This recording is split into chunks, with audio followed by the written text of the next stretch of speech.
Assalamualaikum warahmatullahi wabarakatuh. Alhamdulillah kita masih diberi kesehatan dan semoga kita diberi kemudahan untuk bisa memahami materi pelajaran. Ya, kali ini di video yang pertama untuk pokok bahasan atau materi pokok laju reaksi, kita mulai dari konsep laju reaksi itu sendiri. Yang pertama, nah ini ya, definisi atau konsep dari laju reaksi adalah besarnya perubahan jumlah bereaksi dan hasil reaksi persatuan waktu. Atau dengan kata lain, laju reaksi adalah penurunan atau berkurangnya konsentrasi reaktan atau bertambahnya konsentrasi produk. Ini. Jadi apabila dalam mempelajari laju reaksi ini kita sudah mengenal dengan satuan molaritas, artinya konsentrasi tiap satuan waktu ya. Simbolnya adalah ini M sama dengan N per V. Keterangannya N itu jumlah mol dalam satuan mol atau milimol, kemudian volume adalah liter atau mililiter. Nah, sekarang pengertian laju reaksi dari sudut pandang kimia. Misalkan ada reaksi PA plus QB menjadi RC plus SD. Maka definisi laju reaksinya berdasarkan definisi yang di atas ini kita bisa lihat ya. Ini reaksinya, yang sebelah kanan ini adalah produknya. Nah, VA berarti ini konsentrasi dari reaksi, laju reaksinya adalah min dA per dt. Ya, kemudian VB sama dengan min dB per dt. Artinya ini berkurangnya konsentrasi reaksi. Kemudian di produk itu VC sama dengan plus dC per dt dan VD nya adalah dd per dt. Ini artinya bertambahnya konsentrasi produk tiap satuan waktu. Nah, ini grafiknya adalah seperti ini ya, hubungan konsentrasi dengan waktu. Jadi ini berkurang konsentrasi bereaksi dan ini konsentrasi hasil reaksinya bertambah. Nah, sekarang untuk laju reaksi dengan komposisi seperti ini ya, ternyata kita bisa membandingkan antara zat A dengan zat B, kemudian produknya zat C dengan D, itu menjadi sebuah perbandingan laju reaksi. Ya, jadi VA banding VB sama dengan VC banding VC banding VD itu sama dengan perbandingan koefisien. Jadi seperti ini. Jadi apabila diketahui PA, maka berarti nanti VB, VC dan VD-nya bisa diketahui sesuai dengan perbandingan koefisien tersebut. Lalu persamaan laju reaksinya adalah bahwa laju reaksi itu dipengaruhi oleh konsentrasi reaksi. Jadi bukan konsentrasi hasil reaksi. Sehingga makin besar konsentrasi reaksi, makin besar pula laju reaksinya. Jadi seperti ini persamaan laju reaksinya. Jika ada reaksi A plus QB menjadi C plus D, maka persamaan laju reaksinya adalah K kali konsentrasi pangkat M kali konsentrasi B pangkat N. Ya.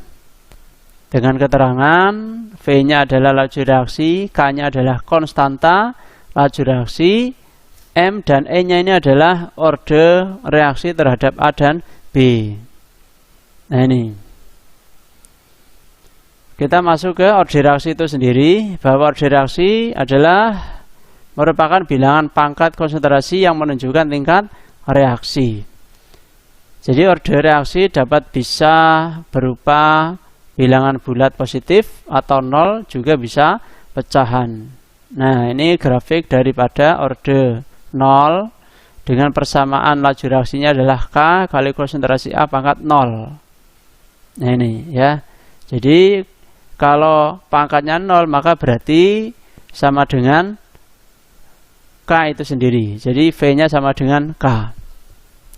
Yang kedua adalah reaksi orde 1, grafiknya seperti ini, selalu naik terus dengan laju reaksinya V sama dengan K kali konsentrasi A pangkat 1. Dan reaksi orde 2, ini laju reaksinya persamanya adalah K kali konsentrasi A dan B, atau K kali konsentrasi A kuadrat. Ini grafiknya seperti setengah parabola seperti ini. Selanjutnya adalah kita lihat bahwa terjadinya reaksi itu jelas karena ada tumbukan. Ya, maka teori tumbukan saya sampaikan di sini.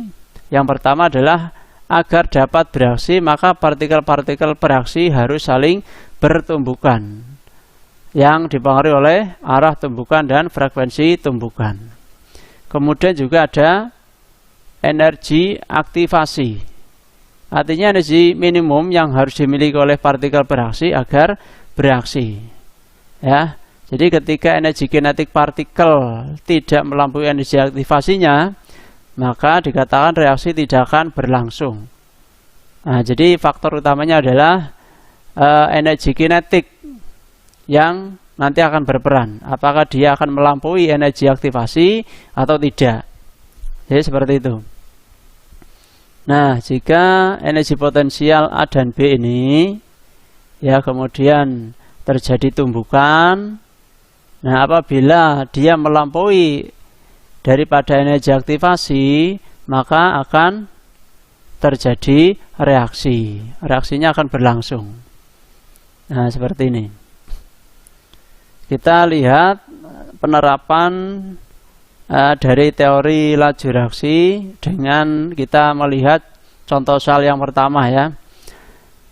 Apabila Anda diminta untuk mengukur laju reaksi terhadap reaksi Zn plus 2Cl menjadi ZnCl2 plus H2O dengan fasanya masing-masing seperti ini, bagaimanakah rancangan percobaan yang akan Anda buat terkait dengan satu zat yang akan diukur konsentrasinya?